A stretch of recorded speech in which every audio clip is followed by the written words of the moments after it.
लो दुनिया वालों, सिर्फ एक वीडियो नहीं एक वार्निंग है। कभी प्यार में कस्में वादे हुआ करते थे, लेकिन अब बस धोखा और कत्ल की साजिश होती है। शादी करने जा रहे हो तो जरा सोच समझ कर करना, क्योंकि अब रिश्ते में भरोसे से ज्यादा खून बहने लगे हैं। कहीं ऐसा ना हो कि आप सौरभ की तरह 15 टुकड़े में बदल जाओ। हर रिश्ता धोखा नहीं देता, लेकिन जब भरोसा टूटता है तो प्यार भी कत्ल में बदल जाता है। और ये सिर्फ लड़कों के लिए नहीं, ये लड़कियों के लिए भी वार्निंग है, क्योंकि धोखा देने वाले के चेहरे का कोई पहचान नहीं होता है। तो चल रहे हो ना मेरे साथ मुस्कान रस्तोगी और सौरभ की कत्ल की इंफॉर्मेशन जानने के लिए।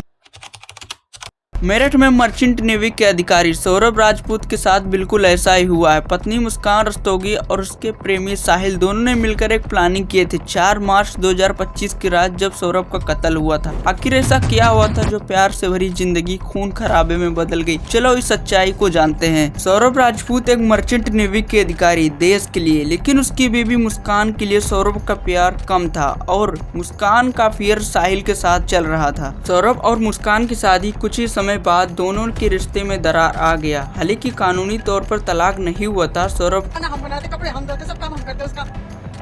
की मां के अनुसार शादी के बाद मुस्कान का बर्ताव बदल गया था। वो अक्सर सौरभ से लड़ाई करती थी। मां का आरोप है कि मुस्कान को सौरभ की संपत्ति चाहिए था, क्योंकि सौरभ के पास गाड़ी, घर, बैंक में अच्छा खासा पैसा था। मां ने बताया कि मुस्कान ने सौरभ का फोन भी छीन लिए थी। उन्होंने ये भी कहा कि मुस्कान ने 2024 में ही साहिल के साथ मिलकर हत्या करने का प्लान शुरू कर दिए थे। उसने गूगल पर नींद की दवाएं और चाकू खरीदने की जानकारी हासिल की। 800 रुपए की 2 चाकू और 300 रुपए की चाकू खरीद लिए। सब कुछ बड़े सफाई से प्लान किया जा रहा था। 4 मार्च 2025 की रात सौरभ डिनर कर रहा था। मुस्कान ने उसके खाने में नींद की दवा मिला दी। थोड़ी देर बाद सौरभ बेहोश हो गया। फिर मुस्कान के प्रेमी साहिल घर में घुसा और दोनों ने मिलकर चाकू से मारने लगे। सौरभ ने बचने की कोशिश की, लेकिन वो बेहोश था और बेबस था। उसके जिस्म पर 15 बार चाकू चलाए गए। सौरभ के शरीर पर खून ही खून था। कुछ ही देर में सौरभ की सांस बंद हो गई। सौरभ के मारने के बाद दोनों ने मिलकर उसकी लाश को 15 टुकड़ों में कर दिए। हर टुकड़े को प्लास्टिक के ड्रम में डाल दिए और उसे सीमेंट और बालू से भर दिए ताकि बदबू बाहर न आ सके। को मारने के बाद मुस्कान और साहिल ने शिमला जाकर छुट्टी मनाई और सोशल मीडिया पर फोटो भी अपलोड किए ताकि किसी को शक न हो। 18 मार्च 2025 सौरभ का भाई राहुल, जो उसे ढूंढने की कोशिश की और घर पहुंचा तो उसे बदबू आ रही थी। पड़ोसियों को शक हुआ, तभी सौरभ की 6 साल की मासूम से बेटी बोली पापा ड्रम में है। पुलिस ने जब ड्रम तोड़ा तो अंदर से सौरभ के कटा पीटा शरीर मिला। मुस्कान और साहिल को उसी दिन गिरफ्तार कर लिया गया। पूछताछ में दोनों ने अपने गुनाह कबूल कर लिए। सौरभ की मां और बहन ने इस हत्या पर फांसी की सजा मांग की है। सोशल मीडिया पर भी लोगों का गुस्सा बढ़ता जा रहा है। मुस्कान और साहिल को फांसी की मांग कर रहे हैं। फेसबुक, ट्विटर, इंस्टा पर जस्टिस फॉर सौरभ ट्रेंड कर रहा है। लोग कह रहे हैं ऐसे लोगों को जिंदा रहने का हक नहीं, सौरभ को न्याय मिलना चाहिए। मुस्कान और साहिल को फांसी दो। मुस्कान की मां ने पुलिस के सामने कबूल किए हैं। उन्हें मुस्कान और साहिल के रिश्ते के बारे में पहले से जानकारी थी।